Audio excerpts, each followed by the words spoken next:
Muri iyi video tugarutse kuri top 5 y'abakobwa cyangwa se abagore bafite amafaranga menshi cyane kurusha abandi mu bakina sinema nyarwanda. Turaza guhera ku mwanya wa gatanu tumuka tujya ku mwanya wa mbere. Wowe nta kindi usabwa uretse kubona nanjye kuva ino video itangiye kugeza irangiye kugira ngo uze kubimenya neza kuva ku mwanya wa gatanu kugeza ku mwanya wa mbere, aho tuze kuhasanga ufite amafaranga menshi cyane kurusha abandi. Mbanje kuguha ikaze niba ari ubwa mbere wageze, wibuke gukora subscribe, ufungure n'inzogera kugira ngo utazacikwa na updates z'ubutaha. Tudatinze, ku mwanya wa gatanu turasanga umugore witwa Mukasekuru Fabiola. Uyu ni umugore wigaruriye imitima benshi mu Rwanda ndetse no hanze, bigatuma yinjiza amafaranga menshi cyane. Akaba afite ibikorwa byinshi bitandukanye bimwinjiriza amafaranga uretse gukina filime, nubwo nayo iri mu bimwinjiriza amafaranga menshi cyane. Uyu Mukasekuru Fabiola yatangiye kumenyekana cyane aho yakinaga muri filime yitwa Amarira y'Urukundo. Uyu kandi ni umwe mu biteje imbere binyuze mu gukina filime ndetse no kwagura ibikorwa bitandukanye by'ubucuruzi ndetse n'ibindi. Bikaba byatumye uyu Mukasekuru Fabiola agaragara ku mwanya wa gatanu w'abafite amafaranga menshi cyane cyangwa se bakize cyane kurusha abandi mu banyarwandakazi bakina sinema nyarwanda. Tudatinze tugiye ku mwanya wa kane. Ku mwanya wa kane turasanga uwitwa Nyambo Jessica. Yamenyekanye ku izina rya Nyambo cyangwa se Miss Nyambo, aho agenda akina mu mafilimi y'uruhererekane atandukanye, aho akunda gukinana cyane na Kiramani cyangwa se Niyori. Uyu kandi yagiye agaragara mu mafilimi atandukanye kandi agenda avugwa mu rukundo n'ibyamamare bitandukanye, by'umwihariko twavuga nk'uwitwa Titi Brown uzwi cyane nk'umubyinnyi ukomeye cyane mu Rwanda.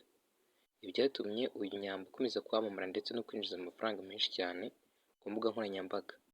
Uyu kandi akaba afite umuyoboro wa YouTube witwa Miss Nyambo, unyuraho filimi nziza kandi zikunzwe twavuga nk'iyitwa The Message ndetse n'iyitwa Ibanga.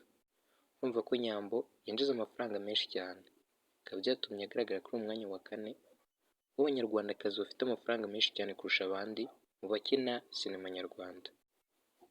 Tudatinze tugiye ku mwanya wa gatatu aho tuhasanga uwitwa Mukobwajana Asifiwe. Uyu nta wundi yamenyekanye ku izina rya Miki.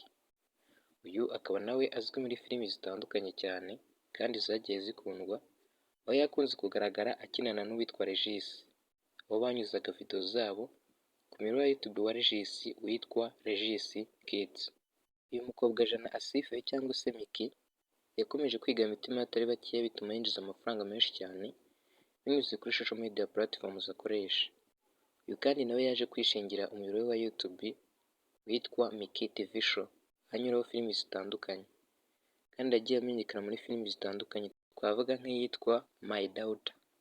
Uyu Miki akaba yarakomeje kwinjiza amafaranga menshi cyane ndetse no kwagura ibikorwa bitandukanye. Uyu kandi akaba ari umufasha witwa Arc Promoter, aho banakoze n'ubukwe bukomeye cyane bwahuriyemo n'ibindi byamamare bikomeye kandi bizwi cyane mu Rwanda. Uyu Miki yakomeje kwinjiza amafaranga atari make, bituma agaragara kuri umwanya wa gatatu w'abanyarwandakazi bafite amafaranga menshi cyane kurusha abandi mu bakina sinema nyarwanda. Tudatinze tugiye ku mwanya wa kabiri. Ku mwanya wa kabiri turasanga uwitwa Dusenge Claire. Uyu tukaba tumuzi ku izina rya Madederi. Yagiye akina muri filimi nyinshi zitandukanye, aho ari n'umwe mu bakurikirwa cyane ku rubuga rwa TikTok, aho yatangiye anyuzaho utuvideo duto kandi dushekeje. Byatumye akomeza gukundwa ndetse no gukurikirwa n'abatari bakeya ku mbuga nkoranyambaga akoresha. Nyuma yaho niyo yaje kwinjira muri filimi cyangwa se muri sinema nyarwanda kandi akaba afite n'ibindi bikorwa byinshi bitandukanye akora. Uyu ni umu-entrepreneur ukomeye cyane kandi akaba n'umuproducer ukomeye. Uyu kandi yagiye agaragara muri filimi zitandukanye twavuga nk'iyitwa Kariza wa Kalisa. Uyu Dusenge Claire uzwi ku izina rya Madederi yakomeje kwinjiza amafaranga atari make bitewe n'ibikorwa bitandukanye akora. Bikaba byatumye agaragara ku mwanya wa kabiri w'abanyarwandakazi bafite amafaranga menshi cyane kurusha abandi mu bakina sinema nyarwanda. Niba ukunda kumureba cyangwa se kureba filimi yakinnyemo, utazi neza ko nawe ushobora kumukunda kandi ukaba wamukurikira ku mbuga nkoranyambaga akoresha bitewe n'uko afite ubuhanga budasanzwe. Bikaba byaratumye akomeza kwinjiza amafaranga menshi cyane, akaba yaje kugaragara kuri umwanya wa kabiri. Tudatinze tugiye ku mwanya wa mbere. Ese ku mwanya wa mbere uratekereza hari kugaragara uwuhe munyarwandakazi ukize cyane? Uraza kutubwira muri komenti mu gihe usanze uwo watekerezaga cyangwa se wari wizeye atari we uhari. Uramutubwira yaba yagaragaye muri top 5 cyangwa se atayigaragayemo, tubwire muri komenti bitewe n'uko wowe ubyumva. Ntatinze ku mwanya wa mbere turasanga uwitwa Bahavu Jeannette.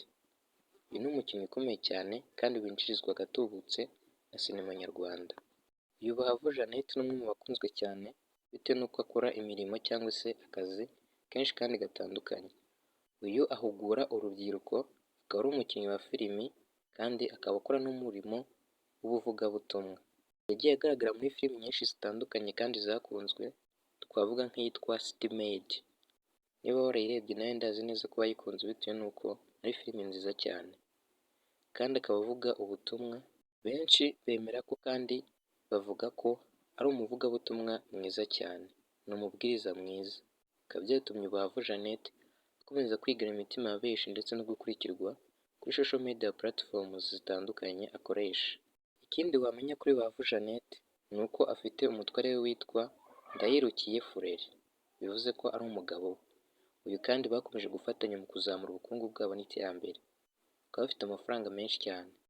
Bikaba byatumye uyu Bahavu Jeannette agaragara kuri uyu mwanya wa mbere. Iyo twari muri ino video, nizeye ko wakoze subscribe, like, share na comment ugafungura n'inzogera kugira ngo utazacikwa na updates z'ubutaha. Niba ari umukinnyi wari wizeye cyangwa se watekerezaga ko yakagombye kugaragara muri top 5 akaba atagaragayemo, batubwira muri comment. Niba utekerezaga kuza ku mwanya wa mbere akaba atajeho, batubwire muri comment.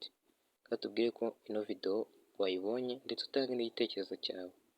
Niba ariyo wifuza ko twagukorera ubutaha, utubwire muri comment.